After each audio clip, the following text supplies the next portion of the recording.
سماعت اور بصارت کے پیارے دوستو، السلام علیکم ورحمۃ اللہ وبرکاتہ۔ النور زون چینل میں خوش آمدید کہتے ہیں۔ جنت میں داخل ہونے کے سوا اذان کے دنیاوی فوائد بھی بہت ہیں۔ مثلاً اذان کی آواز سے شیطان اتنی دور بھاگ جاتا ہے جہاں تک اذان کی آواز پہنچتی ہے۔ آگ لگ جائے تو اذان پڑھنے سے آگ کا زور کم ہو جاتا ہے اور آگ بجھنے لگتی ہے۔ سخت آندھی کا طوفان اذان پڑھنے سے بہت جلد ختم ہو جاتا ہے۔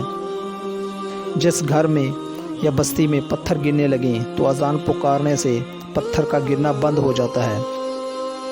جس گھر میں جن یا شیطان یا عصیب وغیرہ کا عمل دخل ہو تو بعد مغرب اس گھر میں اذان چند دن پڑھنے سے شیاطین اور عصیب دفع ہو جاتے ہیں۔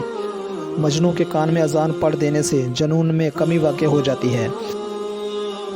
جنگل یا میدان میں راستہ بھول جائیں تو اذان پڑھ دینے سے غیبی امداد پہنچ جاتی ہے۔ کفار سے جنگ کے وقت اذان پڑھنے سے کفار خائف اور مسلمانوں میں اسلامی جوش پیدا ہو جاتا ہے۔ یہ تھے اذان کی چند دنیاوی فوائد۔ امید ہے کہ آپ کو یہ ویڈیو اچھی لگی ہوگی۔ اگر اچھی لگی ہو تو ویڈیو کو لائک کر دیں، چینل کو سبسکرائب کر لیں۔ ملتے ہیں ایک نئی ویڈیو میں، تب تک اجازت دیجیے۔ اللہ حامی و ناصر، والسلام علیکم ورحمۃ اللہ۔